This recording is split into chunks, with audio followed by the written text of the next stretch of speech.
Student, today we discuss class 8 Sanskrit व्याकरण। संस्कृत व्याकरण chapter number first संधि। ओके, तो आज हम क्लास 8 में संस्कृत व्याकरण के चैप्टर नंबर फर्स्ट को देखेंगे, डिस्कस करेंगे। ओके बेटा, तो संधि पहले देखते हैं। ज्वाइनिंग कैसे होता है? निकटतम दो वर्णों के मेल से जो विकार उत्पन्न होता है वह संधि कहते हैं। हमने हिंदी पाठ में भी आपको बताया है, हिंदी व्याकरण में भी, तो एक बार और रिपीट कर देते हैं इसको जल्दी से बेटा। ओके, हाँ, तो आइए देखते हैं। यानी दो वर्णों के मेल से जो विकार उत्पन्न होता है उसे हम संधि कहते हैं। जैसे देव, धन, ईश। देवीश, देखिए दो वर्ण, एक देव है, दूसरा वर्ण ईश है। ईशा तो मिल के क्या बना? अब हम इसमें बेटा ये ध्यान देंगे कि प्रथम वर्ण, प्रथम शब्द और दूसरे शब्द, यानी प्रथम वर्ण और दूसरे वर्ण के, प्रथम शब्द और दूसरे शब्द के मेल से ही बनाते हैं।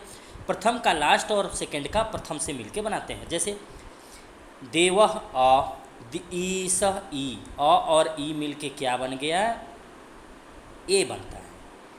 तो आई, अब आपको आई जोड़ो तो क्या बनता है? आई, ए आ रहा है ना, तो इसीलिए हम शिक्षा और विद्यार्थी बनाए, अरे देवेश बनाए यहाँ पे। और शिक्षा अर्थी में देखिए, शिक्षा अर्थी, आ और अ मिल के क्या बनता है? आ। हमेशा बेटा हमेशा बड़ा ही बनता है, ठीक है। आ, बड़ी ई, बड़ा ऊ, ठीक है। अब ये संधि के भेद। संधि थ्री प्रकार से होते हैं। 3 टाइप्स ऑफ संधि: स्वर संधि, व्यंजन संधि, विसर्ग संधि। 3 प्रकार के संधि होते हैं, हमें ये आप ध्यान दे दीजिए। अब आइए स्वर संधि। स्वर संधि में देखते हैं। स्वर संधि में केवल स्वरों के ही मेल से यह बनता है, ठीक है। दो स्वरों के परस्पर मेल से ही बनता है, उसे स्वर संधि कहते हैं। इसे हम अच संधि भी कहते हैं। अब देखिए शब्दार्थ आई, हालांकि इसमें केवल स्वर ही बेटा यार। जैसे शब्दार्थ का एग्जाम्पल ले लीजिए, तो शब्द और अर्थ, इसको मिला के हम क्या बनाएं? संधि किए, जोड़ दिए। संधि यानी जोड़ना। तो शब्द में अ में क्या आ रहा? शब्द अ आ रहा है ना, अर्थ, तो अ और अ मिलके हमने क्या कहा? हमेशा इसका बड़ा होगा, तो शब्दार्थ। और हमेशा बेटा सार्थक शब्द निकलना है, ये नहीं कि शब्दार्थ। शब्दार्थ कहीं होता है, शब्दार्थ ना होता है। सूर, धन, ईश, सुरेश। और यही अब व्यंजन में देखिए, व्यंजन में क्या होता है? यह व्यंजन या स्वरों के मेल से जो विकार उत्पन्न होता है उसे व्यंजन कहते हैं, और इसे हल संधि भी कहते हैं। अच, धन, अंत मिलके, यानी च लास्ट में और अ, च और अ मिलके क्या बन गया? ज, च, छ, ज। तीसरा याद रखिएगा, अजंत। सत, धन, जन। अब इसको दूसरे वाले से ही लेंगे, ठीक है। तो त, च, छ, ज, सत, धन, यानी त ज मिलके क्या बना? दो ज, सज्जन, ठीक है। विसर्ग संधि में विसर्ग के साथ स्वर या व्यंजन के मेल से विकार उत्पन्न होता है, उसे विसर्ग संधि कहते हैं। जैसे अब इसमें विसर्ग की सिंबल ये है बेटा, ये आता है, ठीक है। तो नमः में देखा है ना, मह, म के बाद आया है ना ये, तो इसे ही विसर्ग कहते हैं। नमः धनते, तो नमस्ते कहीं थोड़े लिखते हैं, तो उतला हो जाएंगे ना, तो नमस्ते, तो यानी एक सार्थक वर्ड, ठीक है। ठीक इसी प्रकार से साधु, धन, गच्छत, ये होता है। देखिए स्वर संधि में अब आइए स्वर संधि के भेद। स्वर संधि कितने टाइप्स के होते हैं बेटा?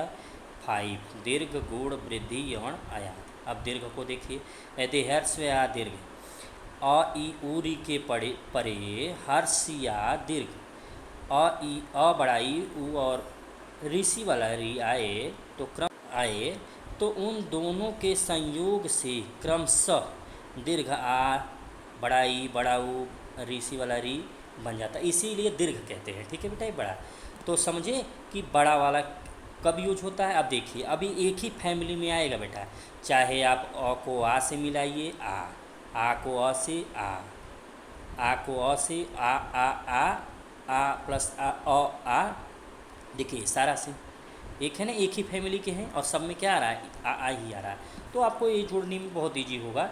धन, धनार्थी, धनार्थी, दैत्य, धनरी, दैत्यारी, ठीक है। देव, धन आदि, देवादि, ठीक इसी प्रकार मम, धन, आज्ञा, ममाज्ञा, और आ आया ना, ठीक है बेटा। तो ये बहुत इजी है, इसमें आप लोग ये देखते चलिए।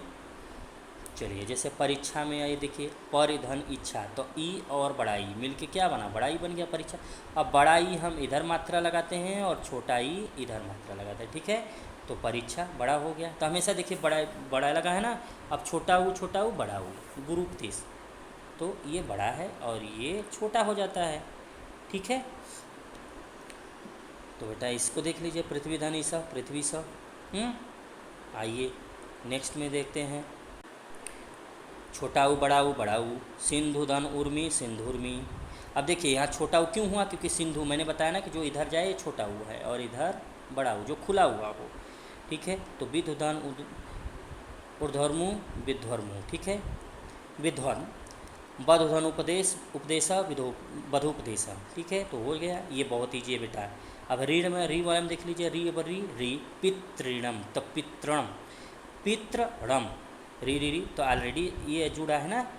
ठीक है, अब गुण संधि है, ये दूसरा है, यदि अ या आ के परे। अब यहाँ देखिए थोड़ा सा चेंज हो जाएगा, यहाँ अब कैसे चेंज होता है, यहाँ थोड़ा सा बड़ा हो जाता है, जैसे वहाँ पे तो एक ही फैमिली थी। अब यहाँ यदि अ या आ के परे हिर्स या दीर्घ ई उ ऋषि या री हो तो दोनों के स्थान क्रमशः ए ओ और तथा अल हो जाता है, या गुण संधि कहलाता है। कैसे, और ई मिल के ए और बड़ा ई मिल के ए, इसमें केवल ए ही आता है बेटा, याद रखिएगा। गुण संधि में मैक्सिमम ए ही आता है। ओके, कैसे, ओ भी आता है और भी अल भी, तो हम ए का पहले देखेंगे, ए ओ और अल। ठीक है, तो पहले ए का, तो अ और ई मिल के ए। अब आप मिलाइए भी, अए अए आए, तो ए ही ना रहा, गज धन इंद्र गजेंद्र, नर धन इंद्र नरेंद्र, सार्थक शब्द ही बनाएंगे, पूर्ण धन इंदु पूर्णेंदु। ठीक है, देखिए यहाँ भी आय और ई ए, आय और बड़ा ई ए और उ। अब यहाँ देखिए यहाँ चेंज हो गया, ओ। अब इसको कैसे बोलोगे, ओ, तो ओ आया ना, ओ ओ और वो एक साथ मिलाइए, ओ। तो चंद्र धन उदय चंद्रोदय, पुरुष धन उत्तम पुरुषोत्तम पुरुषोत्तम, तो यहाँ वो आया ना, पुरुषोत्तम। ठीक है, अब वो हट जाएगा, तो हम हमेशा बड़े को ही लेते हैं। अब इसमें देखिए,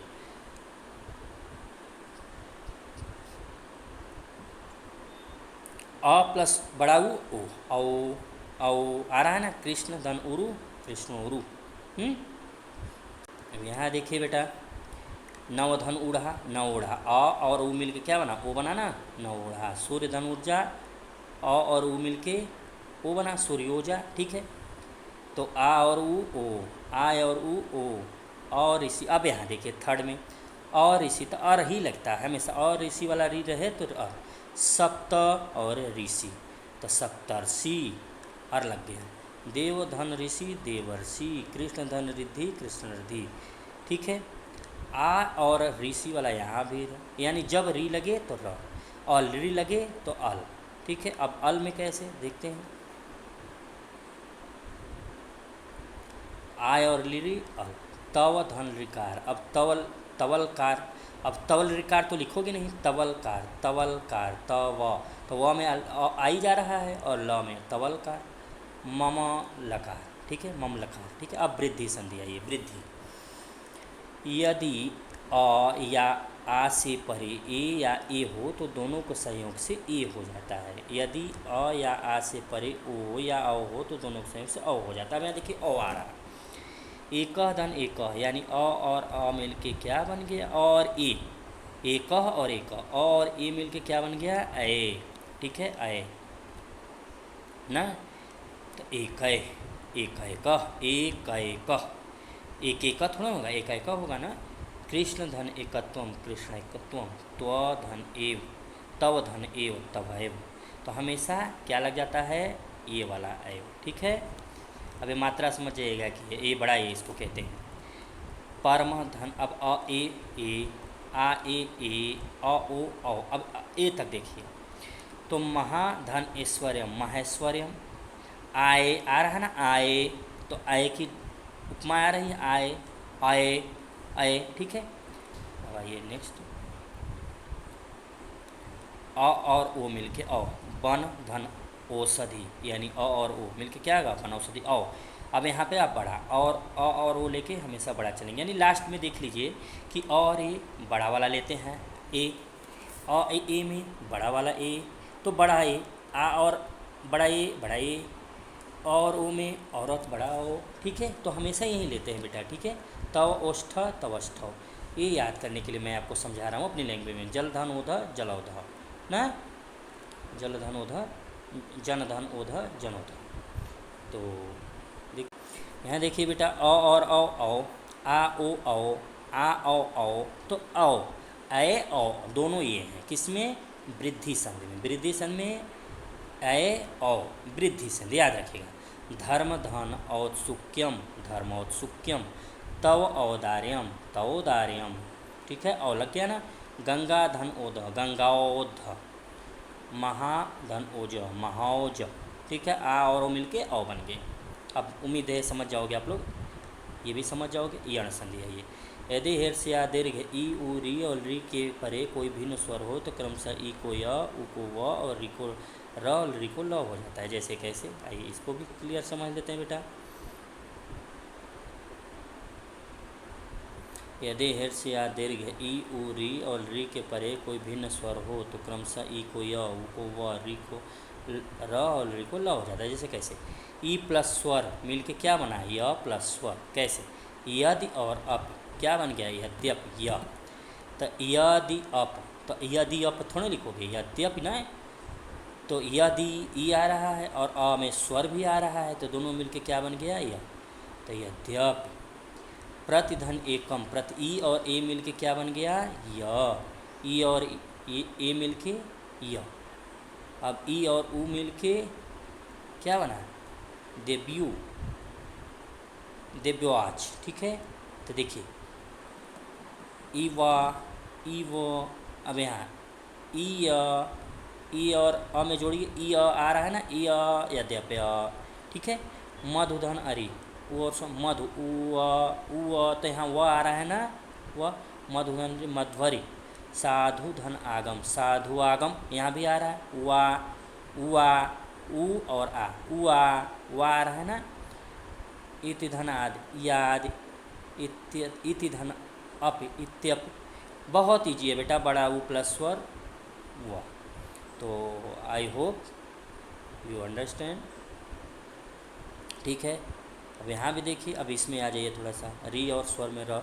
पितृ री आ रहा है और आदेश आ भी आ रहा है स्वर, तो मिलके क्या होना, पित्रादेश। अब रा तो लगना ही है, पित्रादेश र आ गया यहाँ पे, यानी ऋषि वाला र जुड़ा। मातृच्छा, यहाँ भी मात्रांश पित्राज्ञा, ठीक है। अब री में देखिए, री और आकृति लाकृति, क्यों, क्योंकि री और आ मिलके क्या बन गए, ल ना। अयादि संधि लास्ट, अयादि संधि। यदि ए ओ वर्णों के परे कोई स्वर आ जाए तो क्रमशः क्या होता है, ए को, देखिए बेटा, तो ऐ को ए, ऐ ओ को औ और औ को आओ हो जाता है, ठीक है। तो देखिए ए प्लस स्वर ने और अनम नयनम, बहुत इंपॉर्टेंट है बेटा याद से। देखिए ने और अनम नयनम, ने ए और अ मिल के क्या बन गया, आया नयनम। ने और अति नयति, नय अक नायक, आय और अ मिल के आ, ठीक है। आय और अ मिल के आ, ओ और अ मिल के व भवति, व आ रहा है ना। नए अक नए अक, तो नयक कहीं थोड़े लिखो, नायक ना। अब इसमें देखिए पवक पावक, पवक थोड़े लिखते, पवक पवक पवक पावक, तो अ और अ मिल के आ, ठीक है। बहुत ईजी है बेटा। नवधनिक नाविक, नवधनिक नाविक। व्यंजन संधि, आइए व्यंजन संधि में भी कुछ हैं। सचुत्व संधि, यदि सकार त वर्ग में, जैसे तथ न के आगे स च छ ज झ यहाँ में से कोई भी व्यंजन आ रहा है तो क्रमशः त वर्ग को च वर्ग तथा स को स हो जाता है, ठीक है। अब त के आगे देखिए ज आया है ना, त के आगे ज आया है इनमें से, तो सत धन ज, तो क्या बन गया, यह च वर्ग का क्या बन गया, सज्ज। तत् छ, तत्छत्रम, यज न यज्ञ। अब यज्ञ यज धन न, अब यहाँ दिया न के आगे ज के आगे यहाँ देखिए, यदि इसके आगे क्या आता है, यानी न के आगे ज आ रहा है, तो क्या हो गया, ग बन गया। ठीक है, तो इसी तरीके से है बेटा, इसको आप अच्छे से आप इष्टुत्व संधि या खटुत्व संधि, ठीक है, स तथा त थ द ध के साथ स या ट ठ ड ढ अड़ हो तो स को स और त वर्ग को ट ठ ड ढ अड़ हो जाते हैं। जैसे इस धन त इष्ट, स कहाँ ना हो जाएगा, कृष्ट इष्ट, तो त को ट बना देते हैं। ठीक है, तत् धन डमरू टडमरू, यानी त हट के ट बन गया। उत धन डन उड्डयन, ठीक है, उड्डयन। तत् धन टिकटे टिकटे, यानी तोतला भी नहीं बनना है। जस्त्व, जस्त्व संधि में देखिए, यदि पद के अंत में क च ट त प से आगे कोई स्वर या वर्ग का तीसरा या चौथा या पांचवा वर्ण हो तो वर्ग का प्रथम वर्ण अपने ही वर्ग का तीसरा वर्ण हो जाता है। जैसे वाक ईसा, अगर क हो, देखिए, तो क च ट त प के आगे कोई स्वर या वर्ग का तीसरा, कोई स्वर है ई है ना, या तीसरा भी, वर्ण का तीसरा भी हो सकता है, तो यह क्या हो गया, क ग बन गया, क ख ग, च छ ज बन गया, त थ द बन गया, ट ठ ड बन गया, क, ऐसे। तो वाक ईस वाक ईस, अचहंत अचंत, जगत ईस जगदीश। ठीक है, ऐसे बेटा देख लीजिएगा। दिग दिक धन गज दिग्गज। अनुस्वार संधि यानी पर सवर्ण संधि, यदि किसी पद के अंत में किसी वर्ग का प्रथम वर्ण हो तथा आगे किसी भी वर्ग का पांचवां वर्ण आ जाए, अंग इया अड़ नाम वाले में से, तो पहले वर्ण का अपने ही वर्ग का पांचवां हो जाए। जैसे दिक धन नाग, दिग्नाग।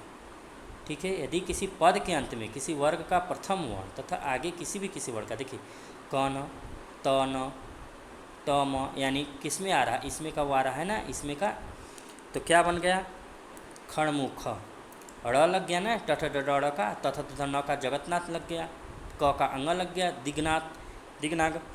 वाक का मयम, यानी जब ऐसे आए कि क क त ट आए और यहाँ पे प फ ब म म न वाले आए, अंग वाले, तो क्या हो जाएगा, वाक में अंग, तो क का अंतिम अंग, ट का अंतिम अड़, ऐसे हो जाएगा। ठीक है, सतमार्ग यानी सन्मार्ग। अब म को अनुस्वार पदांत में यदि म के आगे व्यंजन आ जाए, तब देखिए म का अनुस्वार, सम धन रक्षक संरक्षक, म के आगे व्यंजन आया है र, तो संरक्षक, सम यम संयम, अब संयम थोड़ा लिखोगे, सम सार संसार। ठीक है, आगे भी देख लीजिएगा। न को अनुस्वार में देखिए, कस्मिन चित, कस्मिश्चित, एतान ठकुराइन, तो एतांश, एतांश को ठुक, एतांश, एतांष्ठ कुरान। ठीक है, महान छात्र, महाछात्र। ठीक है, तो ये हो जाएगा आपके।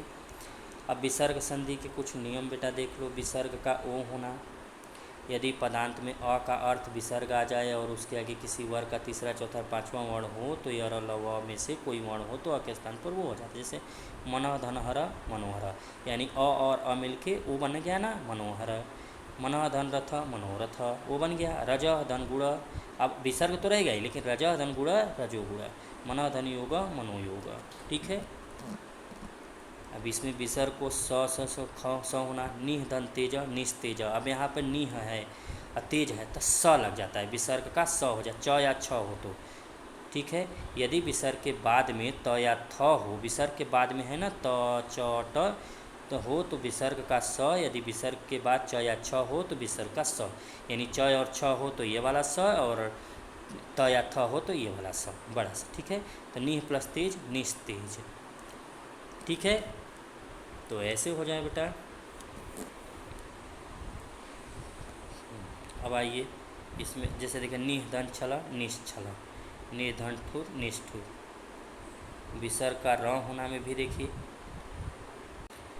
विसर्ग के स्थान पे तो र कैसे हो जाता है, जैसे दूह धन जन, अगर दूह है तो जन, तो दूरजन लग जाएगा र। ठीक है, फलम विसर्ग क्या हो जाएगा, र। निह धन आशा नीराशा, दूह धन नीति दुर्नीति, बहि धन मुख बहिर्मुख, कवि धन अहम कविरहम, मुनि धन अपि मुनिरप। विसर्ग को स या स होना, विसर्ग के बाद स या खटकोड़ वाला स होने पर विसर्ग का विकल्प से स या ख खटकोड़ वाला स भी हो जाता है। तो राम धन खष्ट रामष्ठ, प्रथम दंसर्ग प्रथम स्मर्ग, ठीक है। दुदंशासन दुशासन, सा लग गया ना, दुशासन। संधि विच्छेद किसे कहते हैं? तो बेटा संधि होता है एक करना, संधि विच्छेद होता है अलग करना। यानी जैसे गणेश को अब हम अलग अलग कर दें, गण धन ईस, अब इसी को अगर हम एक करते हैं तो ये होता है संधि, और इसको अलग कर देते हैं तो ये होता है संधि विच्छेद। तो गण धन ईस, स्वागतम सुधनागतम, स्वागतम वही चीज़ अगर आपको पता हो तो संधि विच्छेद कर देंगे, नियम पुराना वाला। अब संयोग, संयोग भी जैसे कुछ संयोग ऐसे होते हैं जैसे एक हो जाता है, जैसे अहम धन एक अहम एक साथ अह में, अब में यहाँ पे आ गया अह में का, एकमेव एकम धन एव एकमेव, ठीक है। तो ऐसे हो जाता है बेटा सत्यम धन एव सत्यमेव। तो आपका ये चैप्टर यहाँ पे कंप्लीट हुआ। Okay, thank you.